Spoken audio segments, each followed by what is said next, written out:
Hi, I'm going to try and clear up some more questions today. I'm not going to do a project, but just try and clear up some things. I'm getting a lot of new subscribers, and they haven't seen some of the video on the mineral oil and paste wax or the hot glue, so I'm going to try and clear up those questions, and then another one. But I had one other thing. YouTube just changed their channel page, and I had quite a few questions on the channel page that I was trying to get to, and I got behind.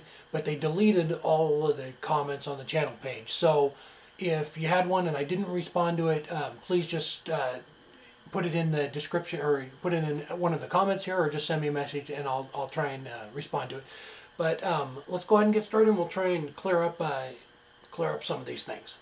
The last video I did had quite a few comments about the paste wax and the mineral oil. So just real quick, I still had a lot of new people who hadn't seen it before. So there we go. It's just regular mineral oil you buy at the pharmacy, and paste wax. It's just clear.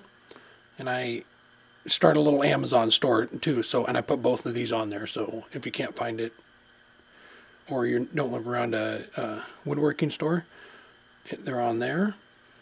And all I do is just pour a little bit in. It's not, yeah, I don't measure it out or anything. I just take my little stick, stir it up, and that's it. And that's all there is to it. I started using the mineral oil to cut down on the sanding dust, and I know there's a debate going on about the mineral oil about never curing. I've heard that from a couple people, and no, it doesn't never cure, but if you use it with the wax, you can seal it up over with the wax, and it's not gonna, I mean, it's not gonna hurt anything.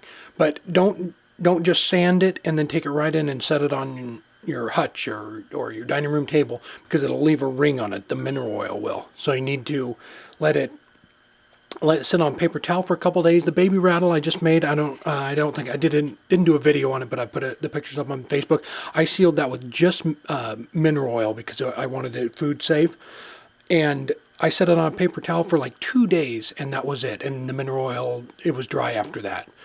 So, and I put it on a paper towel again, and I actually wrapped it up in a paper towel, and there was no oil on it when they pulled it out. So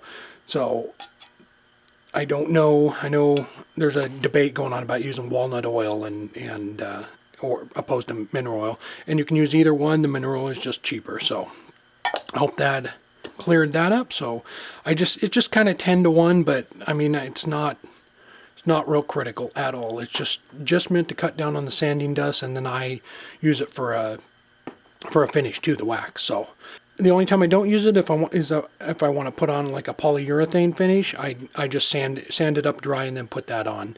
I don't think the oil would mix with that type of finish. Had another question about the glue. I had actually quite a few people ask me about this. They're just amazed that it holds on to just a waste block, just a regular piece of wood. And I've shown in a couple of videos, I think, where I caught the chisel and the waste block actually broke before the glue came apart. So this, and I've had some people in the past say that you need to get an industrial glue gun. So you may. I've only ever done it with this glue gun, but I would get a big, something that can really heat the glue up.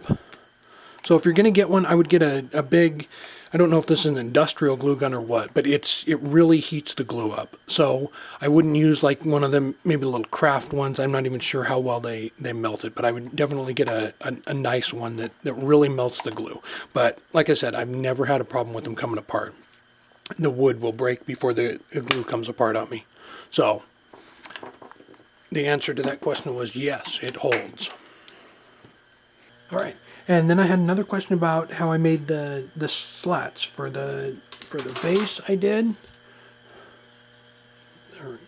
that. If you remember, I turned the top here and the bottom, and then put a groove in it so we could slide the little slats into it.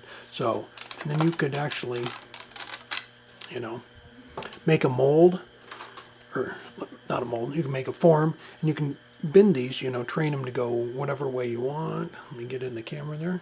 So you could actually turn the top and the bottom so the slats came in more, out this way, and then you could build a little jig to bend these around, put them in whatever way you want, and it would, the top and the bottom would actually hold them in that position.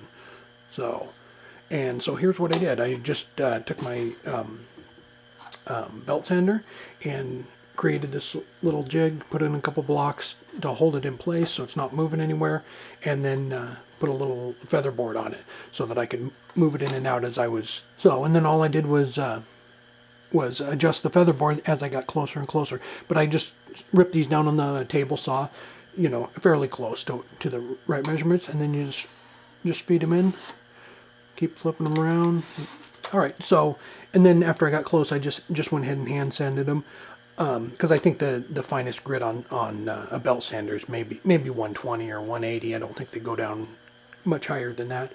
So, but you can play around with this and do a lot of different things. This is just one I made quite a while back, but just slide them in just like that, and you can see how this one's trained itself to stay in that position.